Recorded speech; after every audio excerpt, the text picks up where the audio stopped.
Üretim, yatırım, istihdam ve ihracat artışını hedefleyen ekonomik reform paketine rağmen yüksek kur, yüksek faiz, yüksek enflasyon ve yüksek işsizlikle karşı karşıyayız. Bu durum büyük ekonomik sıkıntılar doğurmaktadır. Ekonomik reform paketinin piyasalarda inandırıcı bulunmaması nedeniyle kur ve faiz artışının önü alınamadı. Mevcut durum dengeleri alt üst etti. Üretim, yatırım, istihdam ve ihracatta arzu edilen sonuçlara ulaşmak için piyasaya yansıyacak pratik adımlara ihtiyaç vardır. Enflasyon, faiz ve işsizlikteki mevcut seviye ülke refahının önündeki en büyük engeldir. İşsizliğin kriz boyutuna vardığı, üretim ile yatırım altyapısının çökmeye doğru yol aldığı bir süreçte çok yüksek meblağlarda ve birden çok maaş alan bürokratların varlığının hala bir realite olarak önümüzde durması kamu vicdanını yaralamaktadır. Sayıları milyonları bulan üniversiteli işsizlerin birkaç kişilik kadro için müracaat kuyruğuna giren on binlerin ülkenin rutini haline geldiği bir zeminde kamu kaynaklarının daha adil ve daha verimli kullanılması gerektiği gerçeği bir kez daha ortaya çıkmaktadır. Hak ve hukuk kavramları bir de bu boyut ile değerlendirilmelidir. İmtiyazlara son verilmediği müddetçe sosyal adaletin ikamesi mümkün olmayacaktır. İmtiyazların önüne geçmek ve kamu kaynaklarının yerinde ve verimli kullanılması için de gerekli reformlara gidilmelidir. Pandemi sürecinde baş gösteren kapanma ve kısıtlamalar e-ticaret sektörüne büyük bir ivme kazandırdı. On binlerce yeni e-ticaret portalı açıldı. E-ticaret platformlarındaki genişleme ve büyüyen ticaret hacmi tüketici şikayetlerinde de patlamaya yol açtı. 2020 yılı içerisinde Ticaret Bakanlığı'na yapılan şikayetlerde e-ticaret konusu ilk sırada yer aldı. Ticaret kanunu ve sözleşmelere rağmen halkı mağdur eden kimi sanal mağazalar yaptırımlara maruz kalsalar bile bir süre sonra isim ve ünvan değişikliği yaparak farklı platformlarda vatandaşların karşısına çıkabilmektedir. Ürünün görseldeki gibi gelmemesi, boyutlarının farklı olması, kargo teslim edilmemesine rağmen teslim edilmiş gibi işlem yapılması, aynı ürünün sahtesinin gönderilmesi, kargonun kaybolması, para iadesinin uzun süre gerçekleşmemesi ya da hiç iade edilmemesi en sık karşılaşılan şikayetlerdir. Sektörde bu kadar sorunun yaşanması e-ticaret mevzuatının ihtiyacı karşılamaktan uzak kaldığını göstermektedir. Bu konuda daha fazla denetime ve daha caydırıcı tedbirlere ihtiyaç vardır. Bununla beraber e-ticaret portallarından alışveriş yapan vatandaşların da daha bilinçli davranarak güvenilir platformları tercih etmesinin yanı sıra mağduriyetler karşısında daha hızlı harekete geçmelidir.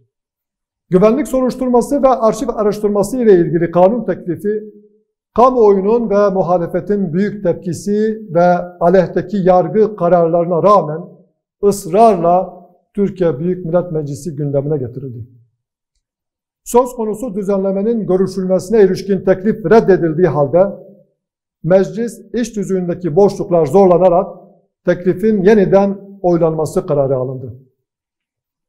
Memlekete hiçbir yarar getirmeyecek, aksine birçok vatandaşı mağdur edecek ve kamuoyu nezdinde mimli hale getirecek söz konusu düzenleme bir an önce meclis gündeminden çıkarılmalıdır.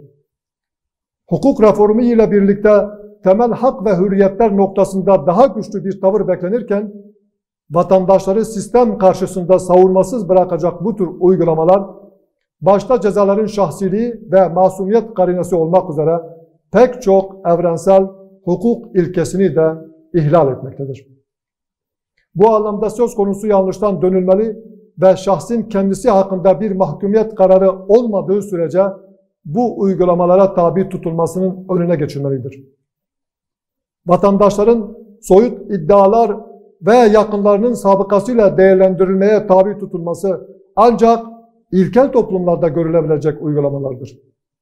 Başta hükümet olmak üzere meclisteki tüm siyasi partilere çağrımız bu yanlıştan bir an önce dönülmesidir.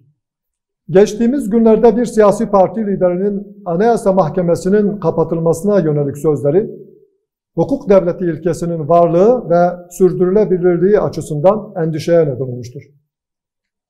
Temel hak ve hürriyetlerin yerel mahkemelerce yeterince korunmadığı ve pek çok hukuk ihlalinin yaşandığı bir ortamda anayasa ile koruma altına alınan temel ilkeleri uygulamak ve ihlalleri ortadan kaldırmakla görevli bir merciğin hedefe konması hukuka olan güveni sarsmaktadır. Hukukun üstünlüğü her türlü siyasi menfaat ve beklentinin üzerinde tutulmalıdır. Devlet mekanizması içerisinde politik çıkar ve ihtirasları kontrol altında tutabilecek güç yargıdır. Anayasa Mahkemesi bu alanda en önemli rolü üstlenmektedir. Siyasetin üstünlüğüyle üstünlerin hukuku anlayışı terk edilmeli, hukukun üstünlüğünün önündeki bütün engel ve tehditler kaldırılmalıdır. Covid-19 salgınının başlangıcından itibaren birçok alanda alınan önlemlerle beraber kamuya ait ağız ve diş hastaneleri reçete yazma dışındaki tüm işlemlere kapatıldı. Salgının seyri uzadıkça farklı alanlardaki kısıtlamalar gevşetilerek yeni normallere dönüldü. Ancak hala kamuya ait ağız ve diş hastaneleri normal seyrine dönmedi. Bu nedenle vatandaşlarımız özel kliniklerde yüksek meblağlarla yapılan işlemlere mahkum kaldı. Kamudaki ağız ve diş hastanelerinin hizmetleri pandemi gerekçesiyle asgari düzeye indirgenerek göstermelik olarak açık tutulurken gün geçtikçe büyüyen pasta sebebiyle her tarafta mantar gibi özel diş poliklinikleri türedi. Geçen bir yıllık süre boyunca devletten maaş aldığı halde hizmet üretemeyen diş hekimleri boşta kalan mesailerini özel kliniklerde harcamaya ya da kamu hastanelerinden istifa ederek özel sektörde çalışmaya başladı. Bu durum Sağlık Bakanlığı'nın kötü planlamasının bir eseridir. Bu nasıl bir virüstür ki kamu hastanelerinde varlığı kabul edildiği halde özel kliniklerde yok sayılmaktadır. Sağlık Bakanlığı diğer kamu hastaneleriyle beraber ağız ve diş hastanelerinin muayene ve tedavi planlamalarını da acilen gözden geçirmelidir. Bununla birlikte özel sektördeki yüksek tedavi bedellerine bir norm getirilmelidir. Mevcut durum ekonomik kriz ile boğuşan vatandaşlara çok ağır külfetler yüklemektedir.